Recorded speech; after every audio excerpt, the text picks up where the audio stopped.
Nang mga sandaling iyon, itinaas ni Wang Feng ang kanyang dalawang daliri at nagbuhos ng espiritual na enerhiya na bumuo ng isang maliit na espada.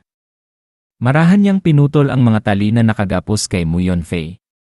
Matapos nito, nagtanong si Wang Feng, "Sino ka?" Si Mu Yunfei, na nagulat sa tanong, ay sumagot ng may pag-aalinlangan, "Ako si Mu Yunfei, mula sa Shenfeng Empire.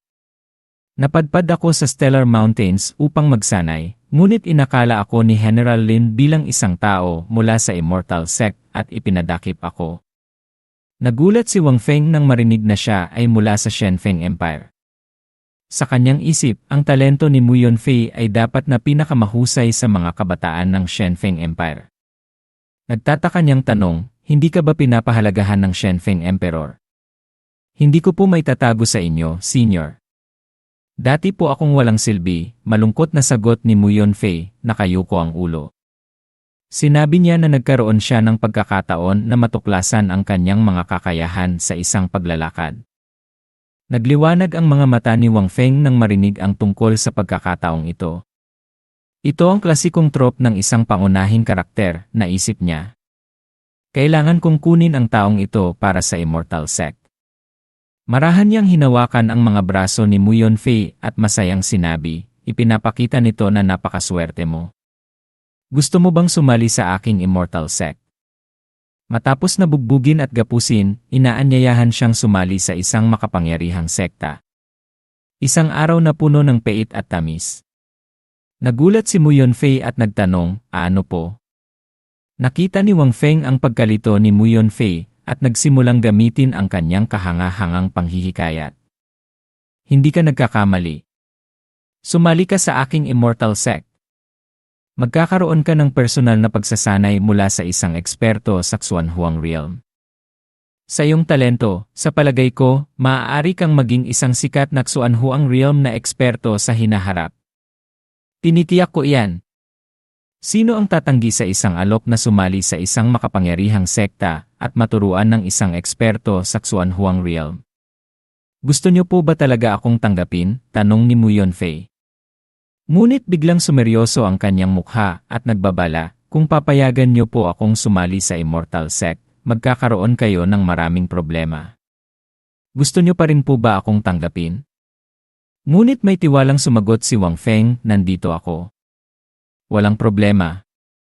Habang abala si Wang Feng sa kanyang panghihikayat, biglang sumigaw si Li Qing, "Sect Leader, may malaking problema."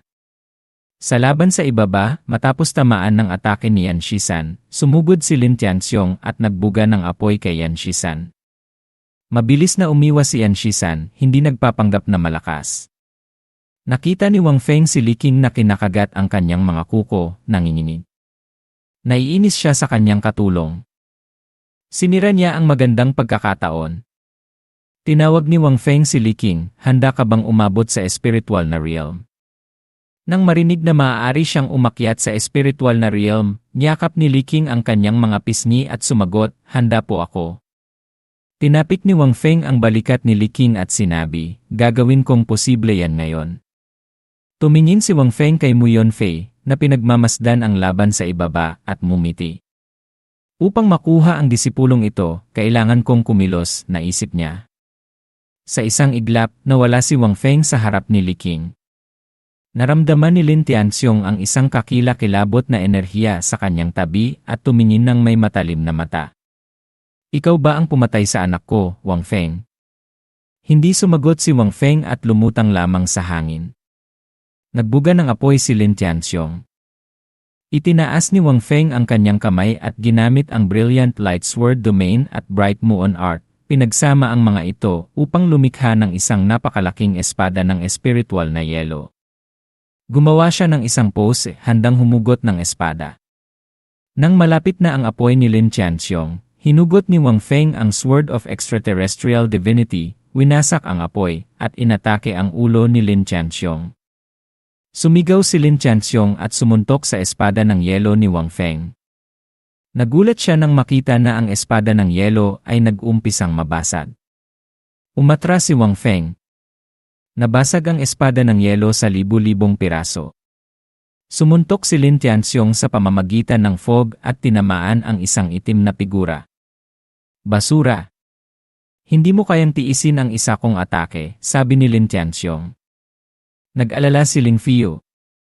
Kung hindi kayang talunin ng sect leader si General Lin, kailan ko makakaganti sa aking pamilya? Narinig ni Li Qing ang sinabi ni Ling Fiyu at kalmadong sinabi, hindi pa natatalo ng General Lin ang sect leader. Hindi mo pa ba napapansin kung ano ang kulang sa iyong paligid? Lito, tumingin si Ling Fiyu sa kanyang paligid. Sa laban, nagsimulang mawala ang fog sa paligid ni Lin Tianxiong, inilalantad ang kanyang nakakatakot na mukha. Hindi ka nasugatan sa aking killing flame fist. Nakatingin sa kanya si Wang Feng at inalis ang fog. Hindi ako ang tinamaan ng iyong killing flame fist, kundi ang aking disipulo, si Li Qing. Nakahiga si Li Qing sa lupa, nang hihina. Lumulutang ang isang asul na espiritual na enerhiya mula sa kanyang dibdib. Salamat sa mataas na eksperto sa Xuanhuang realm na ito sa pagpapabuti sa aking disipulo, sabi ni Wang Feng. Ang maliit na espiritual na enerhiya ay nagiging isang higanting asul na pawikan na bumabalot sa buong katawan ni Li Qing. Tumulog ang sistema, nagising ni disipulo Li Qing ang Xuanling Turtle Divine Body, pumasok sa espiritual na realm.